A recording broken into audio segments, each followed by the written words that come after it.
Hello and welcome back to the garden. Today I thought we'd take a look at some plants I moved 6 months, a year ago from my old garden to the new garden and see how they're faring. Let's start with the big boot here. It's moved well, to be fair. We've had quite a mild winter. We've had frosts and we've had cold, but nothing prolonged. That's what I was hoping for, really. We move in closer and have a look.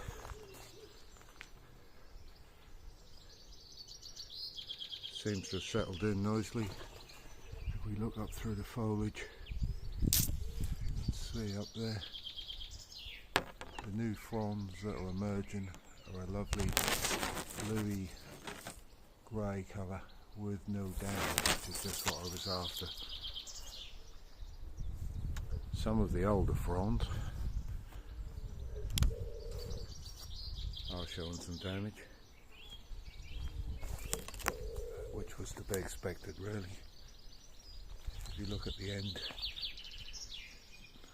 of the leaves, you can see they've browned up somewhat, and that is natural, but I think it's been made worse by the move. But to be fair, we dug all the way around the palm, lifted it out with a high-ab and repositioned it here. It was driven about 3 miles up the road lying in the back of a skip, so some damage is to be expected. I removed some of the fronds before we moved it. I tried to leave as many as possible because it's a fine line between taking too many off so that there isn't enough leaf to feed the new root growth and leaving too many on. I think I hit the happy medium, but if we look up the top there, it's absolutely glorious in the sunshine this morning. Really nice looking palm that hopefully has now got over some of the shock of the move, is putting its new roots down and will grow away happily this year. Whilst we're in the front garden, I thought I'd take the chance to show you the chamaerops over here, the European fan palm. This hasn't fared quite so well from the move, as you can see. I'll stand back a bit. It's not dead, far from it, but it suffered somewhat. It's sulking. It was in a very tight position in my last garden when I dug it out, and I really couldn't get to the back of it. What I shouldn't have done with hindsight, the taller trunk you see there, at one point I used for leverage to try and rock it out. Probably wasn't my best move because I think, not saying I damaged it, but it didn't seem to like it. If we look at the top here, there is some growth. I'll just get the hand in. There is growth. The newer growth is coming through green. It's been sending out a lot of brown growth. So we're still pushing them out, although they're not the healthiest looking leaves you've ever seen, far from it. But so I believe the trunk is still alive. The leaves I moved it with, although I reduced them, are still feeding the plant, so hopefully it should get over some of the shock. It may sulk for a little while. Whereas if we look at the other trunk that I allowed to develop down the bottom, you'll see that one's looking a lot better. That one I didn't use that one as leverage. That wasn't a good move, but there we are.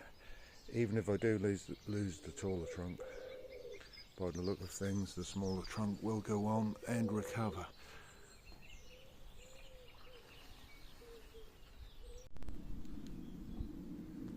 And now we're in the back garden. Here we have another Mediterranean fan palm. This one's actually got more trunk than the one we were then looking at in the front garden. If we go down a bit, there's another largest trunk there. This one moved better. I had better access to actually dig this one out in the old garden. This one is suffering somewhat. If you look up the top, some of the fronds. You can see where they're brown slightly. I think rather than the move, which is obviously sulking from somewhat, this was in quite dense shade in my old garden. Now it's moved into a position in full sun. The leaves are adjusting, but if you look in the middle up the top of the main trunk, there's some nice new leaves pushing through which look green hopefully now, so hopefully this one should be well on the way to recovery. At the moment it has a few suckers around the bottom. I'm going to leave everything just as it is for now, because what I want it to do is recover from the shock of moving. So they'll stay for now. At a later date I will trim some of those off, because rather than a real big clump, I like the trunks to show slightly more, but that's a job for another day. So that's another one that's moved okay, all still living. In fact, starting to put on a lot of fresh growth, so that one should be fine. What else have I got to show you while we're around here? Hardy bromeliad. I dug that. Used to live under the butier I showed you a moment ago, that's now in the front garden. This used to be in the ground underneath. I just dug it out, potted it up and moved it, and I don't think it's even noticed that it's not in the ground anymore. It's a lovely plant, lovely big clump, gets bright red centres later in the year where it really pops. You can probably just about see an old one there, but yes, really red glowing centres to it later in the year. Good reliable hardy plant for the garden. I also have here some gingers I moved. I just dug the clump up. I think this is Asham's orange from memory. Potted them all into pots and moved them. They moved no problem at all. They've sat in the greenhouse in the winter, so they're a little bit ahead of where they would have been in the ground. Just hardening off now, and shortly that will be planted roughly in the position it's in now. What else did I move? If you can see up there, I'm not sure where the sun is. If you can see up there, this is Pseudophanex grassifolius. That one is forming some new leaves up the top. That's moved okay. I've moved them in the past in the garden and they have moved okay. What I've never done before is moved a mature one. At the back, let me just get round the other side. The sun is right on the camera. What I've never done before is moved a mature one. Maybe we can get a better shot from here. If you look up there, all is not well. I got as much root as I could, but I don't think it was enough. There didn't appear, when I dug it out, to be any feeder roots. There was a big clump of root, but only large ones, no small feeder roots. As you can see, what I did, I dug it up, I moved it, went straight in the same day. I've now got a bigger stake in. I think what was happening to start with, because of the size and being somewhat exposed, the wind was rocking it a lot, so it was having trouble establishing. Let's look at the top again. It's so high up I can't really see, but I'm hoping, because I can't really see from here, that possibly on the ends of, maybe I'm just wishful thinking, but I'm hoping on the ends of some of them rather dishevelled looking branches there could possibly be some new growth emerging. Obviously it won't be the long strap-like leaves you get with them when they're smaller. This had the shorter adult leaves. Where are we? Just in case, I did plant a little baby because this is ferox rather than grassifolius that we were looking at a minute ago. The leaves are quite toothed, and I call it the twiglet tree, and that's what they remind me of. But a strange tree. It's a defence mechanism for when it's little, so animals can't graze it. Once it gets to a certain height,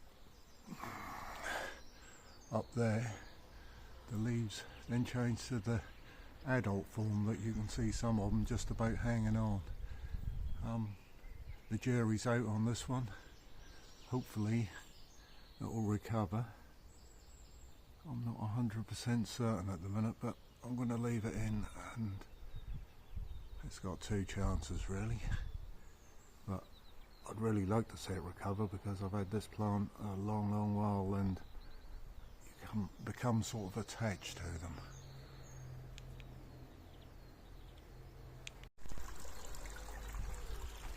If we just have a quick walk round.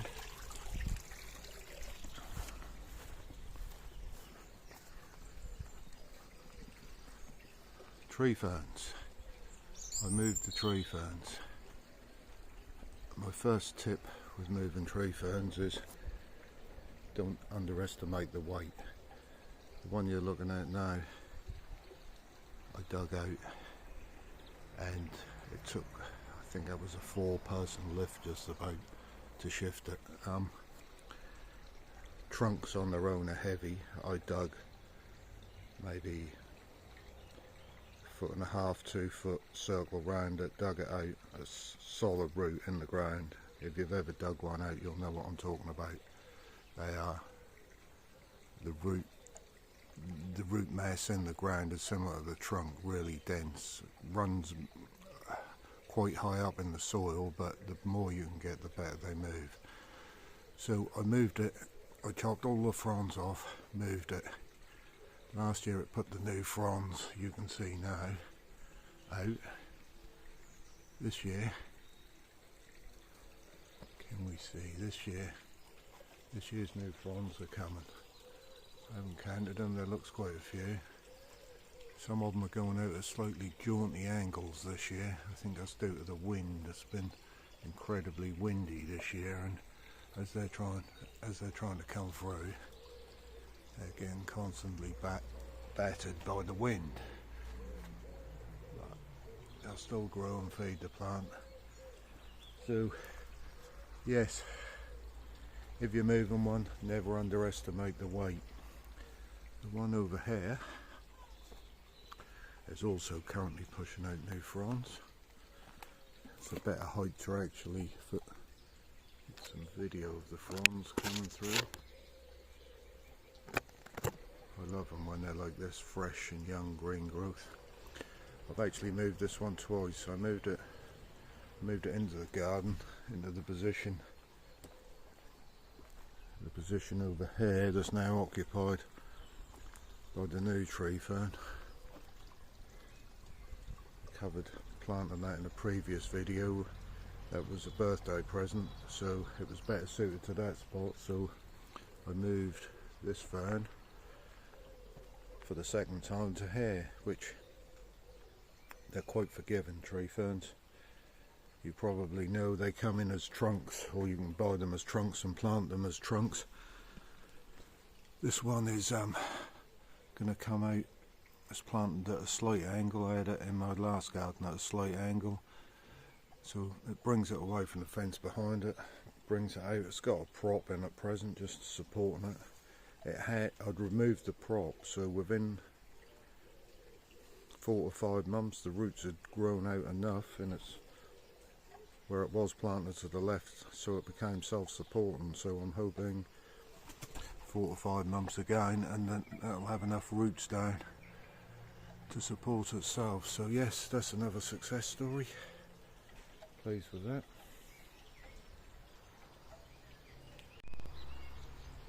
From my old garden I brought several smaller ferns, shrubs, etc.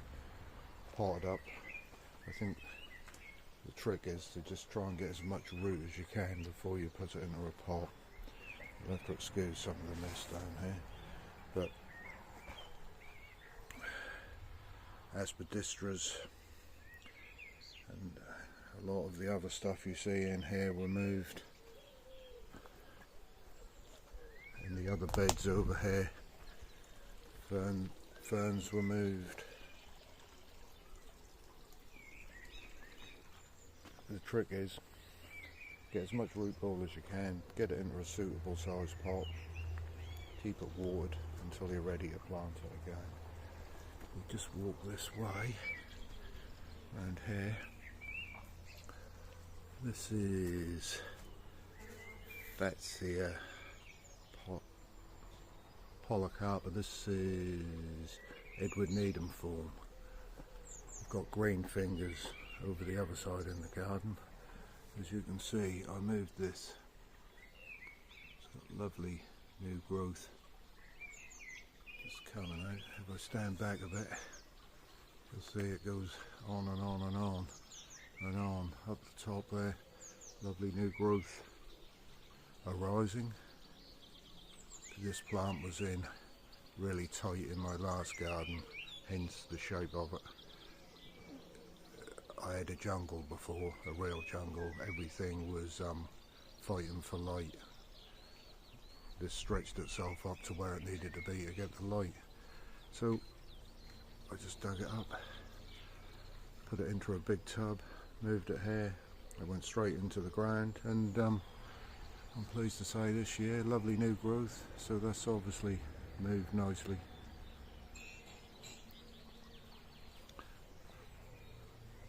Tetrapanix rex. This was moved. I made some preparation. It was,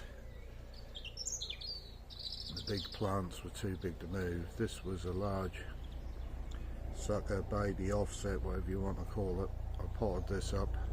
I had this in a pot for a year and a half, 2 years before I moved it in preparation for the move. But it's now got a woody trunk. Didn't form huge leaves last year. I think it's settling down. But as you can see this year, hopefully we'll get a lot bigger leaves and that will do its thing. Pseudophanix mower's toes. I had this for several years now. It's got a nice woody stem. There again, that was dug up, put into a pot and moved. I don't think that's even noticed it's moved, to be fair.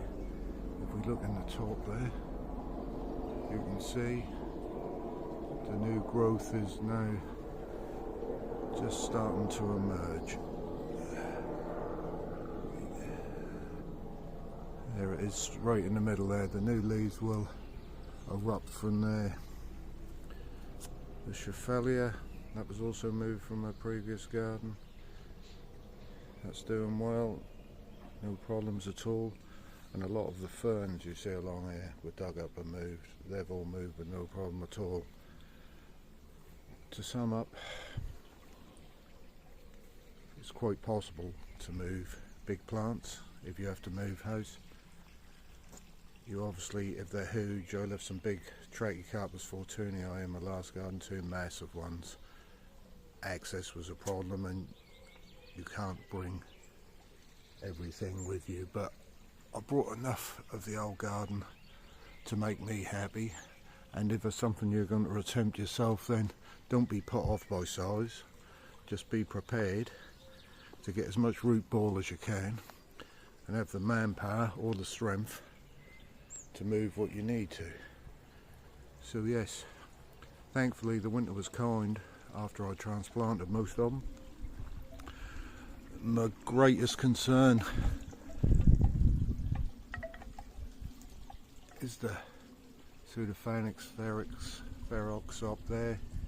I haven't given up hope. I will just try and zoom in. I'm not sure I'll be able to get it. I do believe, or I'm hoping, maybe it's wishful thinking, that up there is some new growth coming on the end of some of the stems. I'll find out as the season progresses. But for now, that's about it. If you liked the video, please subscribe. That helps the channel grow. And I'll see you next time in the garden.